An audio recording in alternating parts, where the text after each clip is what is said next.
No bird watcher. Through the ever-changing seasons, the middle way is the constant way. No obscurity, no fame, no attainment without name. Everything arising together, just as it is. Sights, sounds, smells, taste and touch.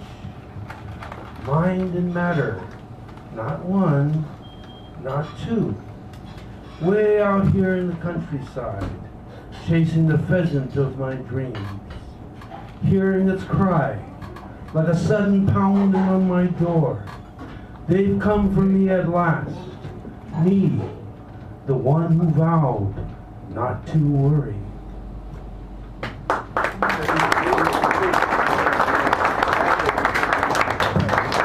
Thank you, Jerry, for being kind.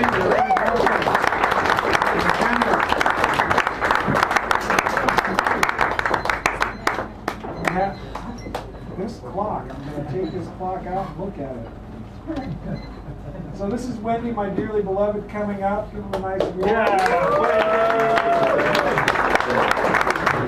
And we're in the 3-minute bracket plus, so you got to watch out. Then we have Owen, Al Auerbach, Matthew,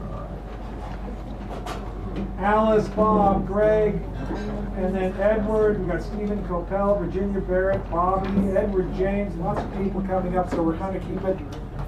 Oh, yeah. Put them on with the knees. So, Go. I just want to open this by saying that whenever something like this comes around, and it does, it always makes community. And here we are tonight, community. And it's touching. And I'm very glad that we're all packed in here. So I just want to say that when I met Don, he immediately really reminded me of a very dear relative. And every time I saw him, I just felt this heartwarming feeling in my heart, because this is a relative I really love. So that was nice. And also, his gentleness was really strong. He had a gentle strength and a strong gentleness. And it came through in his appreciation. He would sit there and listen to different poets and really listen. He paid attention, he really listened, and he got something when he heard the different poems. And I also loved his commitment to kindness, to love, to caringness, to humanity, healing its craziness. And I'm just so, I feel like it's a blessing that he's been here. And I also wanted to share that this happened to me when Carlos left. I was thinking about Don really hard recently, and I was thinking about like 10 minutes, really hard, just really thinking about him.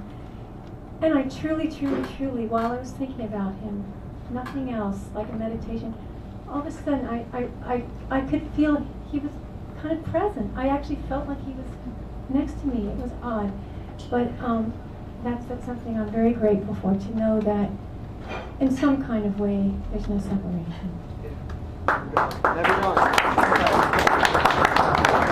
And this is a poem that I don't remember how I came across this little pamphlet of poems, but as soon as I read this one, my favorite one in this little booklet, I just loved it, and I wanted to read it someday, and it's perfect today.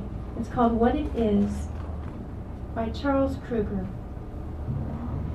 You said you've never wanted worshipers, but that's what humans do, said I. We worship one another, and that's the way to love our God. There isn't any other. Of course, you changed the subject. I've come too close again, my coarse need too raw. I've gone off course and showed for a moment my open adoration. We mustn't be afraid to worship at the altars of our needy selves. God comes to us in need, his and hers and ours clinging together. Singing songs of celebration, the rooms of our hearts are temples for one another's images. This is not idol worship, but the only way out of heart's empty cell. That hell where the fool refuses the work of God construction, then says there is none? I will have you to worship love. Faith in each other is the only faith that signifies, not the preacher's lies, nor the frozen dogmas of the dead, nor all the efforts of the head, which can no temple be, but the heart will have its Lord, and so it is with me.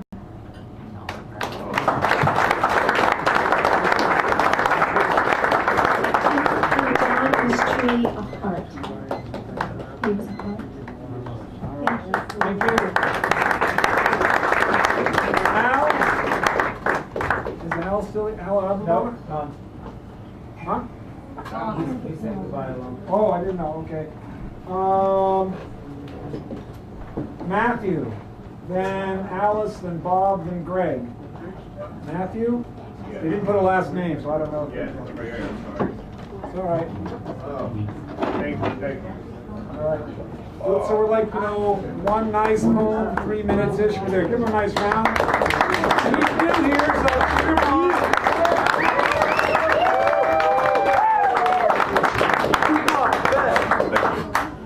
So, this piece that I'm about to read to you, basically is missing a key factor. Like, it doesn't have a title. It just is. So, Nothing wrong with that. there once was a time when America was not the land of the free. A time when black faces were sold for a fee, taken to distant plantations, separating families, forced into slavery. Because the white man believed that he was superior compared to infantile minds.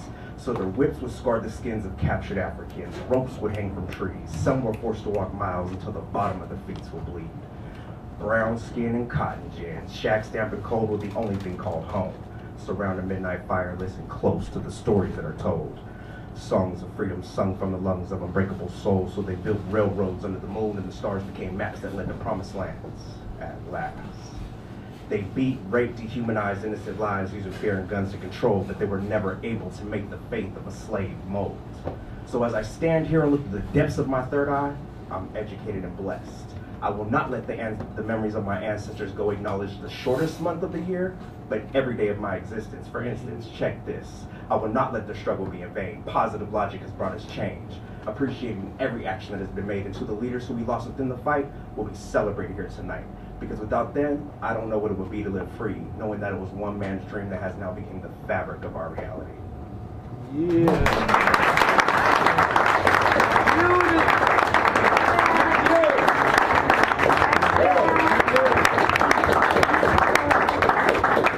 Alice Rogoff, and Bob, Greg, Edward, Stephen. It's always been very nice seeing Don and Laura at poetry readings, and that's my other favorite poetry reading, Bird and Beckett. And in the 2000 spring of the Haight-Ashbury Literary Journal, Don won the first prize in the Haight-Ashbury Literary Journal contest. Oh, wow. So I'm going to read the poem he submitted for that, and it's about his daughter. A notion of herself. Ideas as powerful as great sea beasts floated in her mind. She walked the beach quietly, barefoot as a woman at rest, dreadlocks wrapped in the wind, eyes on the horizon, taking a break from downtown, in rolled-up baggy jeans, thumbs hooked sideways in her pockets, taking a breather from work, left a little early, lied a little to the boss, needed to get to the beach, needed to take a breath of the ocean. A group of gray whales lay at rest a mile outside the surf, spouting now and again, suspending their tonnage in the currents, murmuring to their children, singing songs, taking a breather on the way to Baja. A notion was stirring some current in her heart, a notion of herself as someone else had been moving inside her all day, drifting inside her, leaving her unmoored. The cold sea kissed her feet. Someone real in herself whom she had never known or had probably forgot, like an old school jacket in a vacant lot, had been moving inside her all day, moving like a great sea beast adrift in her breast. All day a notion of herself had been interrupting her routine, stirring diversionary currents, confusing her machine, driving its electronic distraction, and finally moving her, bagging in her jeans and softly fingering her hair to lie her way out of there.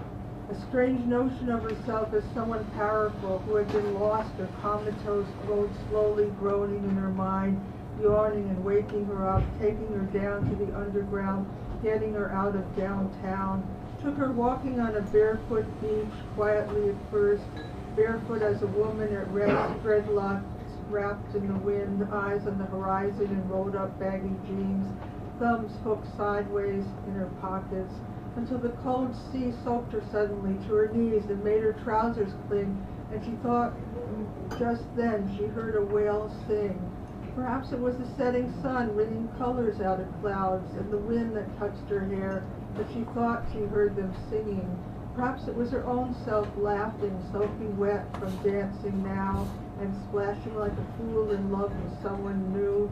Some new notion of herself, giggling in the surf, amusing the beasts at sea, dancing to their tunes, getting foam all in her hair, almost forgetting that she was freezing, almost forgetting to take her wet self back to the train before dark. Whales don't rest long in local waters. They began moving south to swim at night toward a deep and fertile bay where they like to love and play, which is the way of whales when they're free.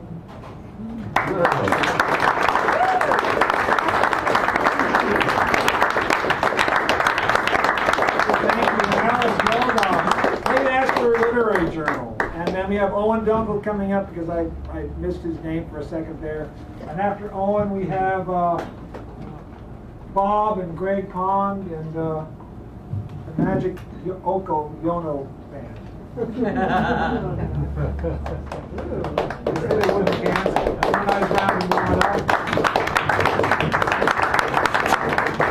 Thank you. I remember Don as a mentor and as a friend, and I'm very sorry at his passing. Okay, this is my latest poem. Whistle call. Call the bells to arms. They lust after today and tomorrow they exist. These lines skitter across the page, hoping to belong to a poem in its entirety. I'm a clumsy dancer with words.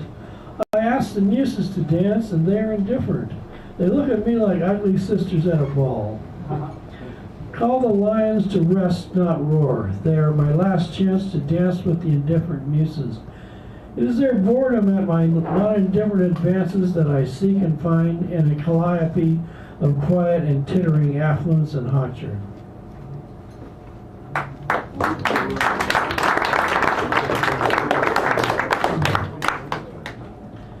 Sonnet at Starbucks after Robert Lowell.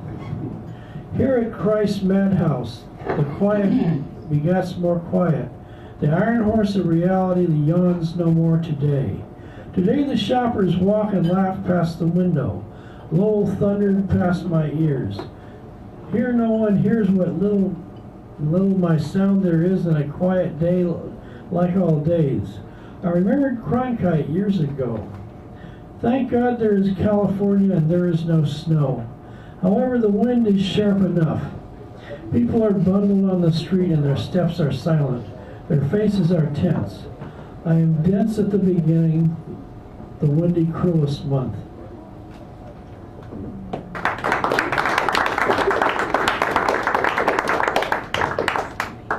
Poem at Starbucks. The day looks back under the open sun. Leaves are like the silent castanets, murmuring to the wind, the silent wind that shakes and shakes and shakes the branches. A quiet of something to say or to nothing, the nothing and everything that is air and only air.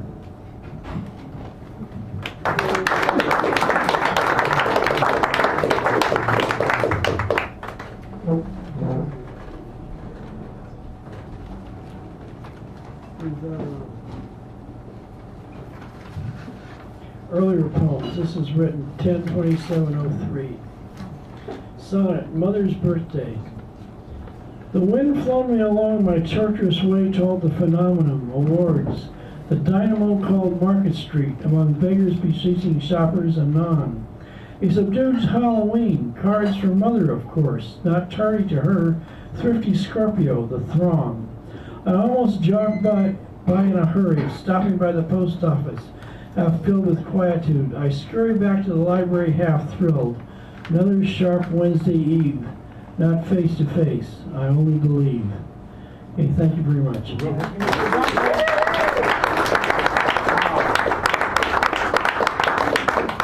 now one of my longest term friends, that's saying a lot about him, Mr. Bob Dewhurst.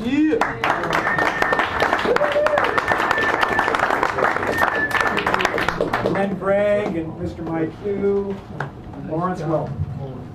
Hi, we're all eternal spirits, and I feel Don here, a good brother, got a very good brother, so I'm just going to read something I wrote in the spirit of poetry. It's a new arrangement of the song.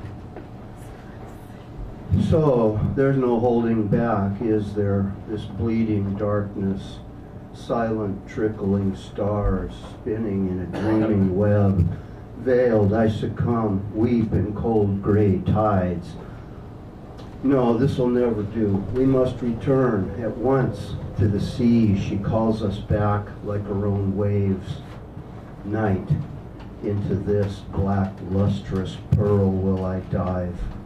Deeply, in love, in the gone hours, in wind-ripped chill and spray, her luscious, pulsing darkness seeps a violet mist. Thoughtless as moon rays, meditation fills swells of ocean's tides. Feet not ours roam, shredded grasses on the cliffs. In ropes of seaweed writhing filigreed, fingers not ours scribble sacred psalms on a glassy shore. Uncoiling waves, curling caves, collapsing, spreading garlands forth of froth, dilating in luminescent crescents. Hooded breakers spiral inwards, heave up, quivering, obsidian-faceted, glaring, foaming, hissing, Mother Ocean's mouths, ravenous, swallowing themselves, threshing dreams from bones, crackling on the sandy floor, sucking out the marrow beneath the surf line's squirming whip.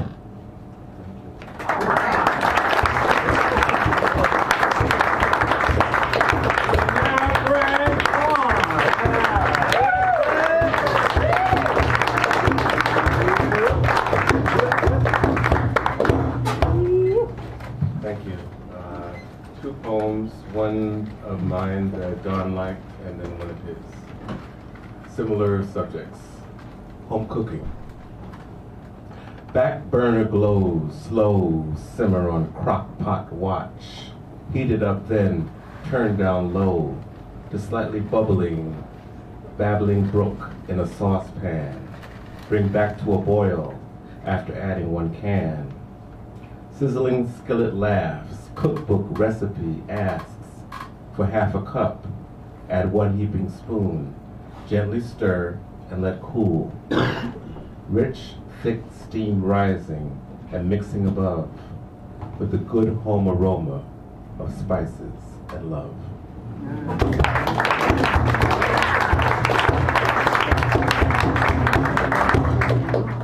And one of Don's that I like to dedicate to Aura. White pepper and red. You brought white pepper into my life, and red, sparking dormant cells of my tongue into awakening for perhaps the first time, as though raising them from the dead, like biblical archetypes, granted miraculous new powers, divine visions, thousands, maybe millions of tongue cells brought to life with curious appetites, began to chatter as though they had tongues of their own, discussing roasted garlic and rice vinegar, collard greens and olive oil. You brought white pepper into my life and red. Now my mouth is filled with stars. My tongue is the Milky Way.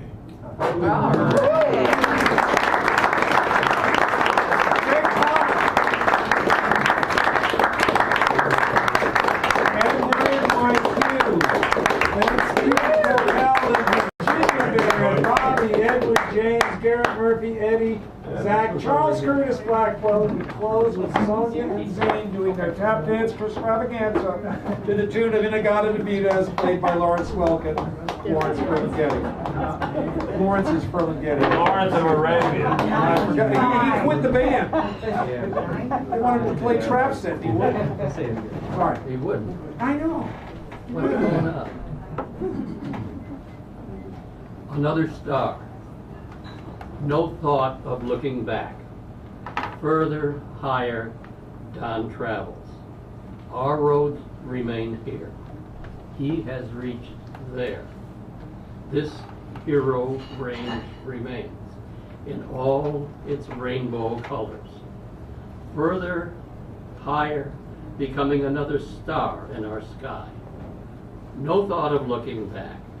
Further, higher, Don's traveling. Our road remains here.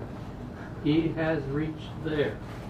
Don Brennan, Prince of Pals, another star in our sky.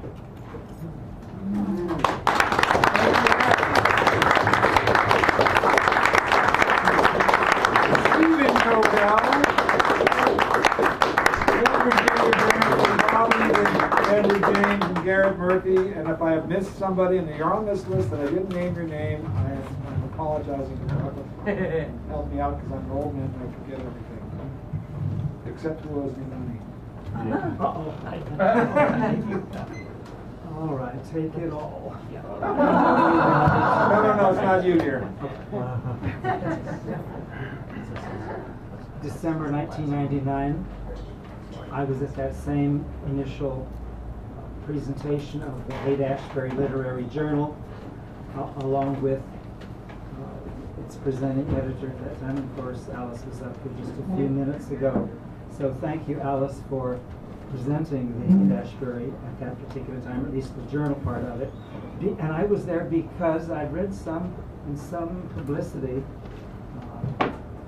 some weekly newspaper, that indeed for this particular issue of the journal there was an award, a grand prize winner from a local poet who has made good, and that was indeed, as Alice has stated, our beloved Don Brennan. So we had a terrific relationship since December of that particular year. And hold on. And so I'd like to read this particular work called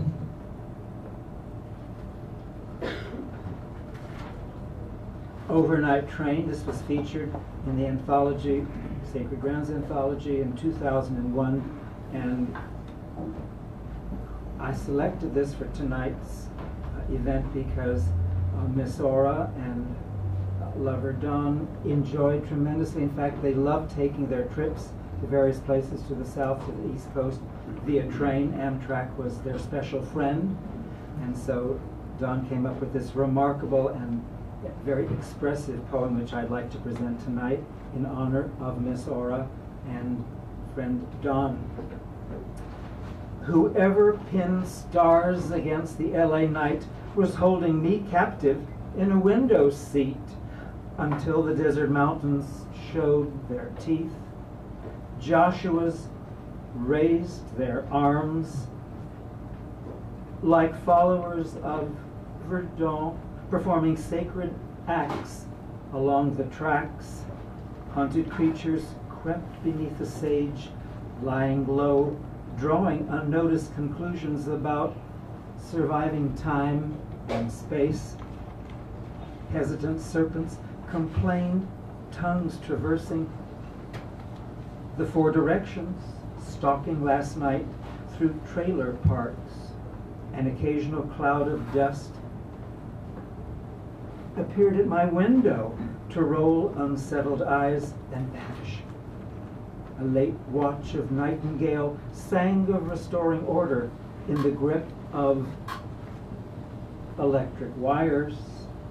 Sleep, an obsessed thief whose time was running out, interfered with my meditations. Consciousness got lost, attempting astral flight at the faltering speeds of trains. An angry woman, having somehow soaked her only pair of socks in cream soda raged into my sleep, and unfamiliar men played young and drunk on absurdity, playing dominoes till dawn. All right, it's okay. Restless children began to dance with daylight and coloring books on the leading edge of New Mexico. Outside my window, mesquite and mourning dove listen to a steel train cry at sunrise. The scalding surface of a cup of coffee at my touch trembled through a long curve. And I thank you, Don, for writing this masterpiece. Thank you.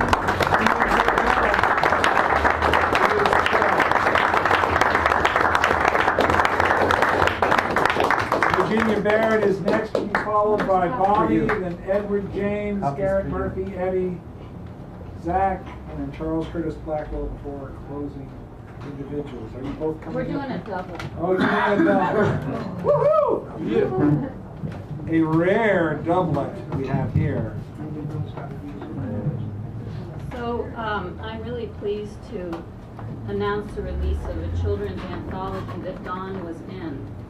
And what really was touching is that Bobby and I were doing the last edits on the book, and that we were looking at Don's poems one more time and just, really in them because they were so beautiful. And then we heard the next day how he had passed. So we really felt we were connecting with him at a really beautiful point in his journey in life. And I had also asked the poets when they submitted their poems to state why they wanted to be a part of the project. And I remember he wrote that he especially wanted to encourage not only his own grandchildren, but all children to write their own poems. And that's why he really was excited about the book coming out. So fortunately, right before his daughter left and his son, we were able to give them some copies so that his grandchildren could have some. And I have his contributors' copies for Aura here. But I would like to read, we're going to read 2 of his poems that are in here. The Tightrope Man.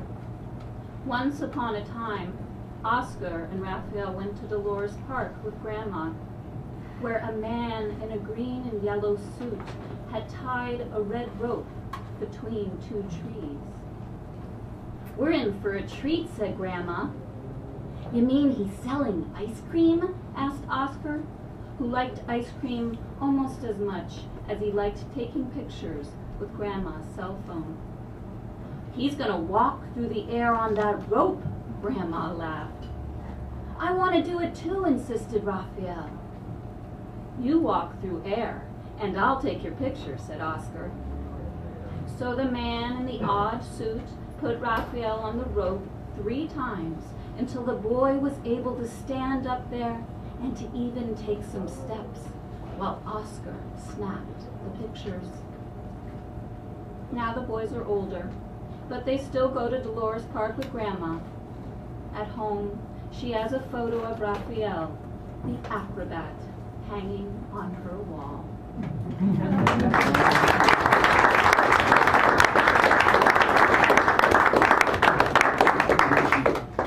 Thanks, Virginia. I'm Bobby Coleman. This project the book goes into all the elementary and middle schools in San Francisco, and it's a book of adult San Francisco poets writing about the environment, writing about the world that the kids see. And I'm really thrilled that Don is a part of this project. He ennobles the book. He's got a number of poems in the book. The one I'm going to read exemplifies his love of freedom and of diversity. It's titled "The Mother and the Skateboard." A boy and his mother get on the bus with a brand new skateboard, colorful and unscathed by curb and concrete. The boy is soon on his knees in his seat, glowing with a silent smile, staring out the front window, impatient yet contained, awaiting his final stop. Mother holds the board with her purse on her lap. But soon there's a loud clatter as the board hits the floor and the mother shouts, "Oh no, I've dropped it."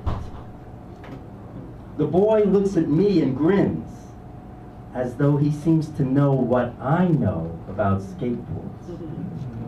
They are born to be noisily dropped to the ground. The bus stops soon. The mother carries the board down the steps and hands it to the boy, who sends it swiftly to the sidewalk with a loud clatter.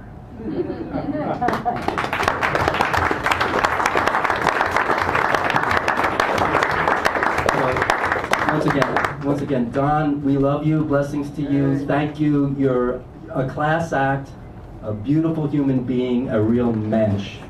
Thank you. Thank you. Dr. Coleman.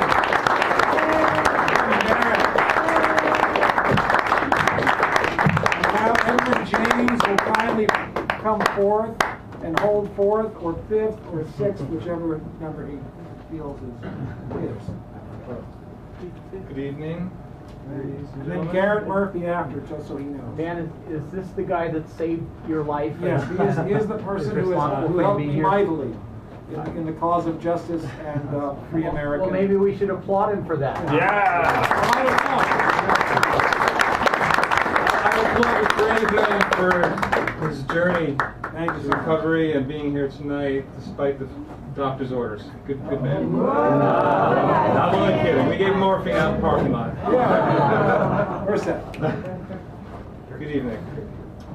Wasn't the new golden age supposed to begin when the Mayan calendar ended on December 21st, 2012? Yes, it has. But it's up to each of us to invite the experience into our lives.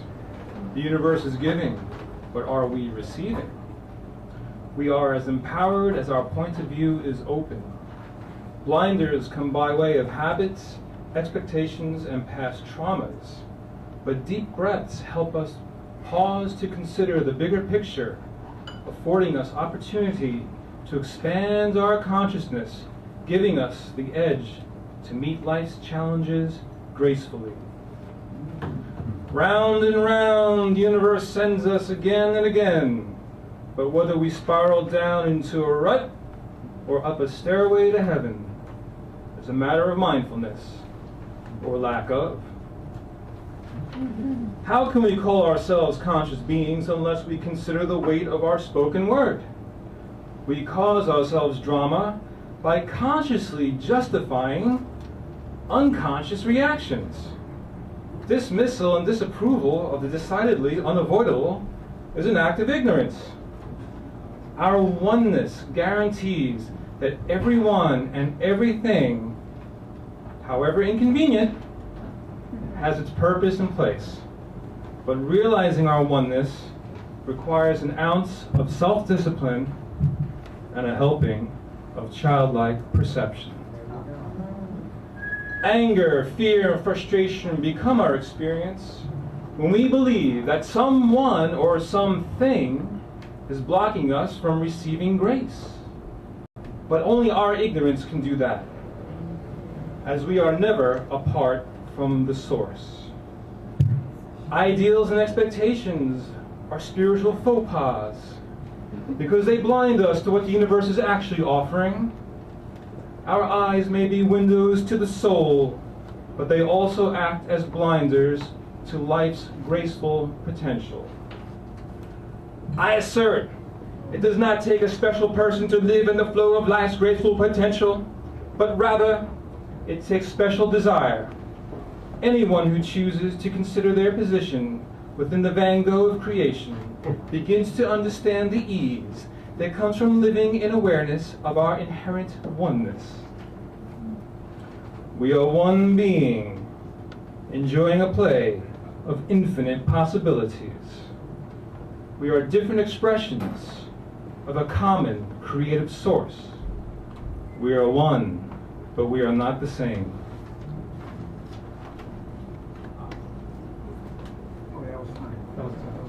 Well, guys, it was nice putting some time into living with Don, but I pray that their loving memories of Don keep his spirit alive and his presence ever so close.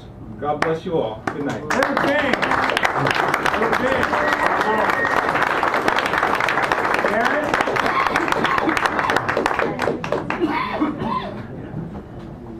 You're around for Garrett Murphy as it comes up. I got Eddie, Zach, Charles Curtis Blackwell, and Sonia Slattery. One of our best poets in the city here.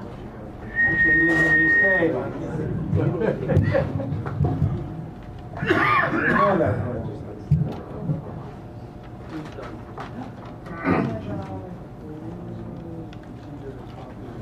Needling. Exalted is the needle when it pierces a lobe, and occasional other parts that great ornaments do mount. Exalted is the needle to rich colored inks to flow, to create human canvases for one's own exhibit. And perhaps most loved is the original needle that assembles great attire and men's tears within such. But one needle that sends many a seam zooming off is the one through which poultices and medications do flow. More reviled, one inquires, than the ones with bad substance.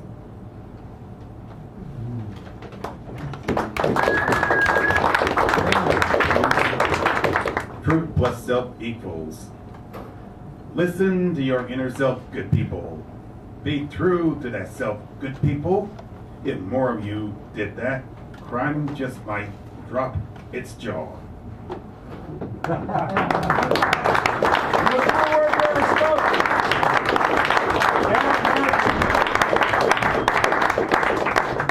Eddie, then Zach, then Charles Curtis Blackwell, and we close with Sonia /Zane. We're going to come up here and do a doublet for us. Eddie? You're Eddie, right?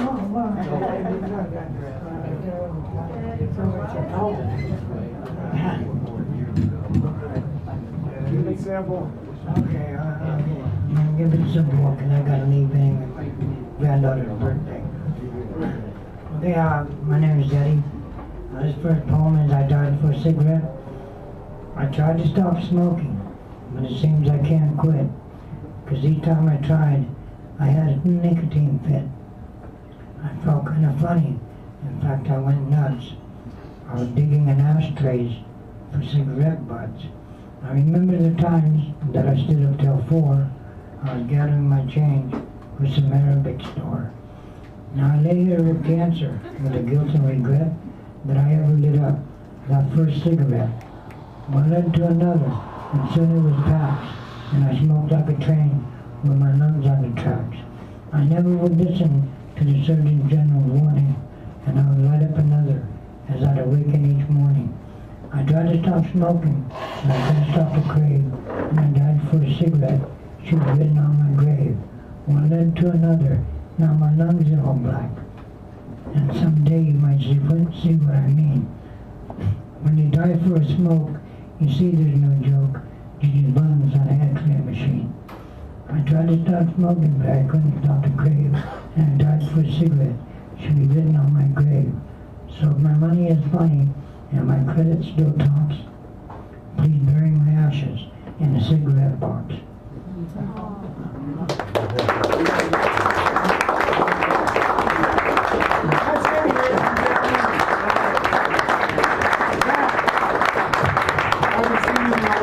It's been a long time since I've been here. It is wonderful to be here and see like a lot of familiar faces and really amazing talent. And y'all were really supportive when I released my demo a couple years ago now, and I'm actually finally releasing my album at the end of this year. Just released the first 2 singles off of it, and I'm doing a feature in a couple weeks at the Honey Hive. And yeah, anyway, talk to me if you want to check any of that out. So I'm gonna do an a cappella track called 42nd Street. Does anybody here remember Busby Berkeley? Yeah. Yeah, all right, you dig this, it's a remake. Sorry about that. 42nd Street, I'm not a euphemism. It's the street for the town where you find gold digging in. Oh, vixens, remember the days when top hats paid top dollar for legs, where daughters of fathers earn a minimum wage, where garters for dollars no minimum age, and these brothels that cater to the rich and the famous. Sign a blank check, lascivious payments, beauty and lust, threat the family trust. The upper echelon leaving nothing but the crust. It's all hush hush and so discreet in the devil's playground for the rich elite. Come and meet those dancing feet on the avenue. We're tagging your toe, 42nd Street. Hear the beat of dancing feet. It's the song I love, the melody of 42nd Street. Charlotte's a dancer, most elegant manner. On call tonight, her boyfriend can't have her. Heart's on pause while the body pleases. A captain in the street. It's the life she lead to keep her out of the streets. Got a high-class pimp with the dot on speed, slipping off nylons in the deluxe suite. After door quick, after he done the deed. They got ivory dolls making nightly calls, granting every wish like the Wizard of Oz. Cortison's dressed up in a gardenia corsage, wearing pearls and a new corsage. Epicurean taste with a surveyor fromage.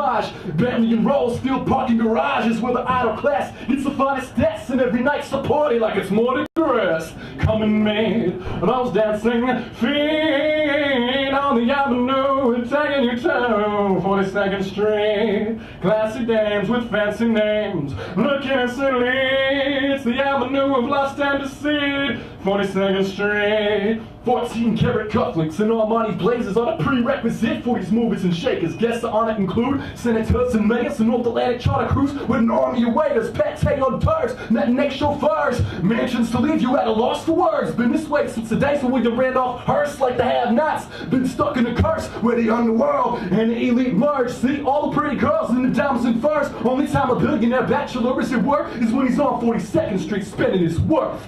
Come and meet those dancing feet on the avenue. We're tagging your toe, 42nd Street. The big parade goes on for years. It's the rhapsody of laughter and tears, 42nd Street.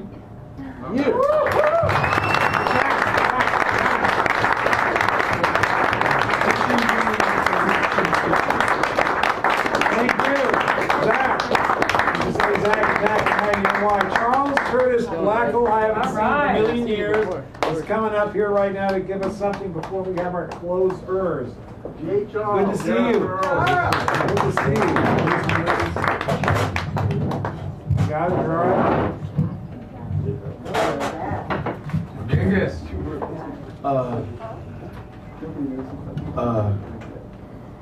If you knew Don Brenner, if you didn't, some of you may not have, and I think you get a kind of a feel for what this person was like. He had an understanding about life, and because we would meet up sometime and talk, and his friendliness, his welcoming, and he could make you feel like you were worth something. Because if you're in the arts, writers, poets, you get to that point where what's the use? Why am I doing this? What's the point? And the old joke about you're spinning poetry and getting all rejection notes, and after a while you just go ahead and cash in and get a regular do nothing job. And Don had lived it, and even though he had gone through that, he could still make you feel like you were worth more than that. And I guess the other part, in talking to him about life, he could cause that God-shaped space to come inside of you. And because he had that wisdom, that understanding. And like I said, that welcoming. He could, he cooked this chicken and it was burnt, black. And I'm saying like, what? Like, we supposed to eat it? And anyway, I finished the first piece and I was ready for a second one. It was screaming, it was great, But I called him because he, something told me on the inside of me, my blindness, that he could do the introduction, and he did, and it was excellent. It was profound. So I'm gonna try to read this letter. It says, "Dear Charles, thank you so much for my copy of your book.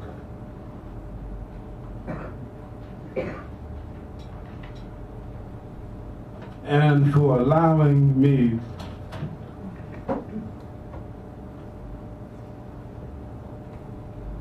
the joy, pleasure of doing the introduction.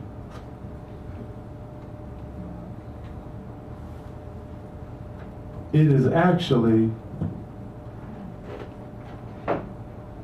one of my favorite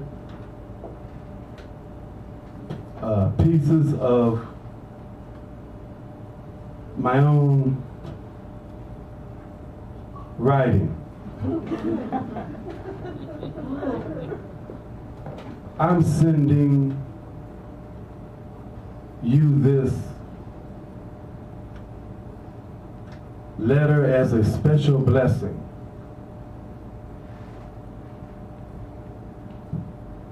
For all that you do and all that you are. And he signed it, Love, Don Brenner. Has a note of sadness. I put the book in the mail to him. I called, couldn't catch him, and then a few days later I called, and he just got out of the hospital. He had with pneumonia, and he was still recuperating. So the next day I put the book in the mail to him, and he sent me this letter, but when I called, he had already passed away. And kind of sent me for a loop, but and then he told me that his order was in the hospital with 2 knee replacements, and I said, man, it's too much. So like I said, you know, he could cause that God-shaped space to come alive in you. When the storms in life, they are raging, stand by me.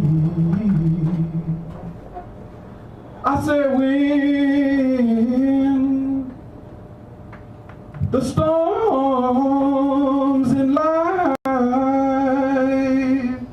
they are raging, oh Lord, stand by me. When the storms in life, they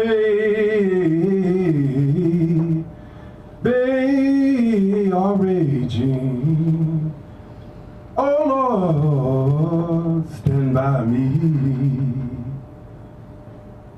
Jesus, be my friend, oh Lord, won't you be my friend? Be my friend. 'Cause I said, when the storms in life, they are raging, oh Lord, stand by me. Just to share that appreciation of Don Brenner was real, and I loved him as a friend too, and I just praise God that he was part of my life. Okay, thank you.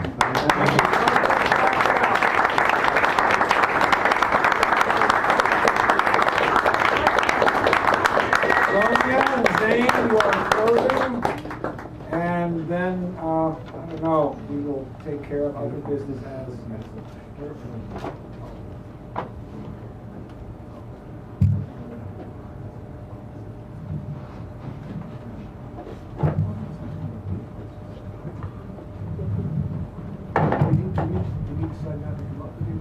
Oh, yeah. Oh, okay. Aren't you new here? Yeah. They're new. Give them a round of applause.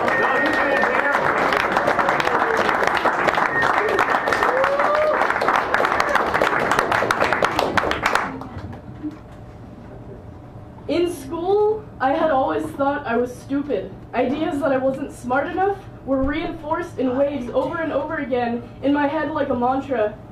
The words slow, basic, and behind were carved into my brain, and I began to believe it myself.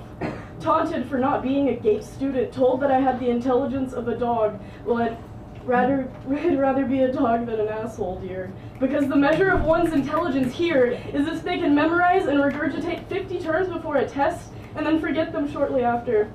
And oh no, you better not make a mistake because, well, mistakes are wrong and you'll be punished accordingly. You see, the public school system murdered my creativity, set up for programming a bunch of business major robots to work underneath another person's dream, using education as a tool for control and order, only teaching us just enough to obey, putting out the flames of ambition and dreams in the core of each child, tossing any sort of creative class at the bottom of the priority list, scoffing at the idea that art, music, and free writing should ever be taught in schools. Without creativity, there's no innovation, and without innovation, there are no strides in our society. Our dreams were sent to the pits of our being, tucked deep into our tiny hearts, trapped underneath our fragile rib cages like a princess in a castle. No windows, no doors. They rot.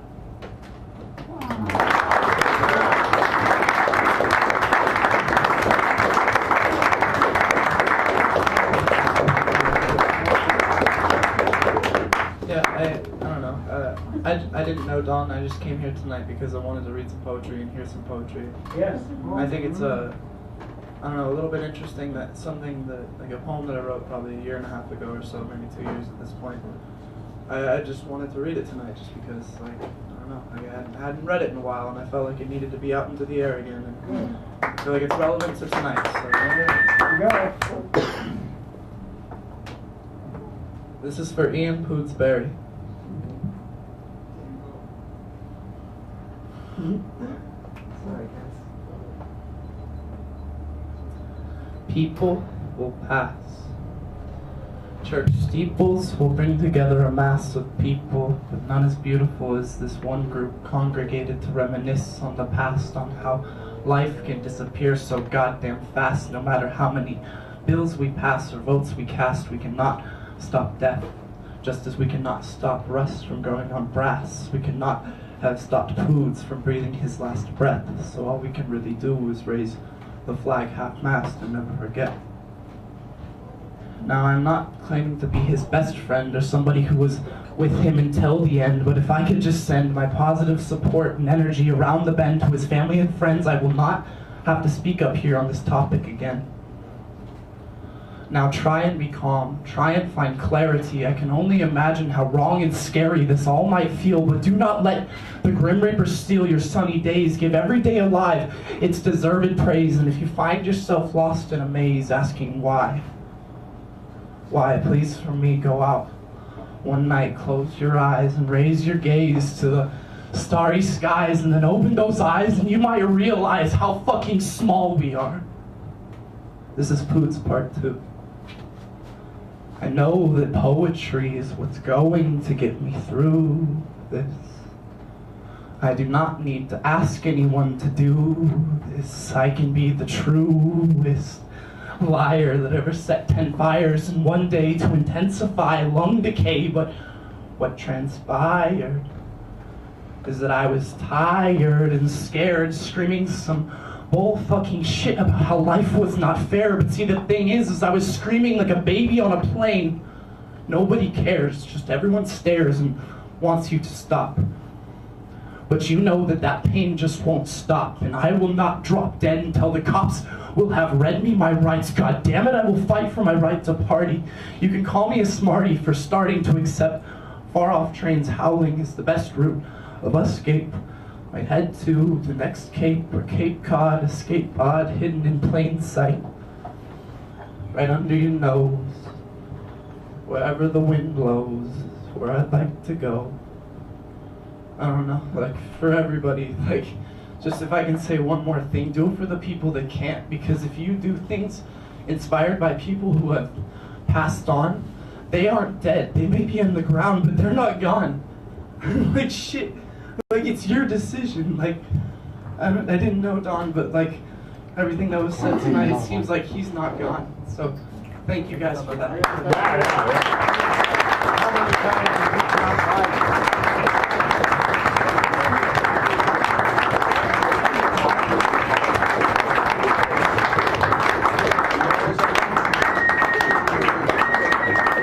Thank you, ladies and gentlemen. I hope you enjoyed this wonderful celebration evening as much as I did. I was glad to be back. I was glad to hear all that I did hear.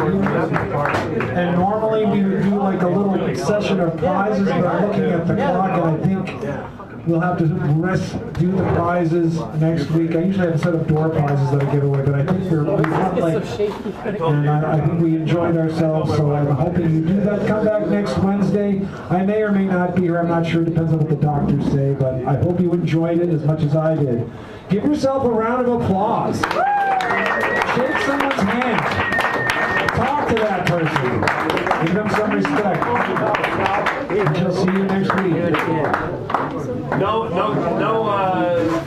giveaway? No, we're like, we're way late. Oh, you're late. So whose leg do I have to break to get a copy of the video? Oh, wonderful. Oh, this is such a special evening.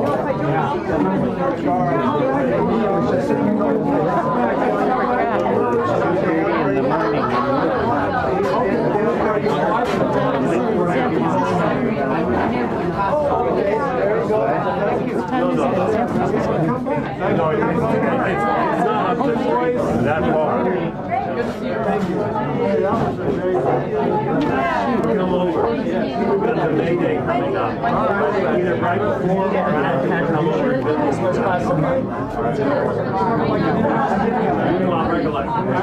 Thank you. You're such a good guy. And if I can't make it, I have a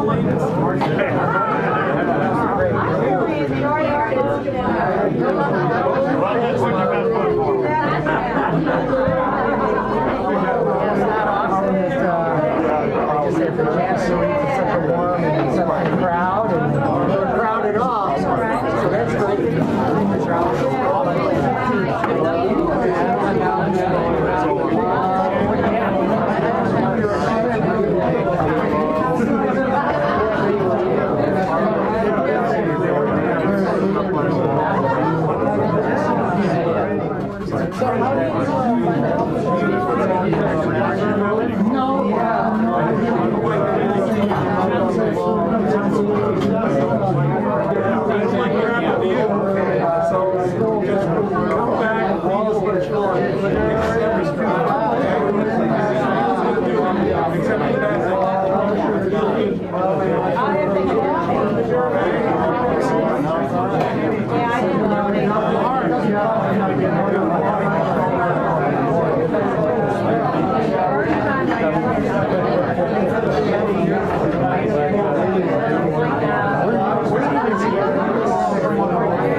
Chest.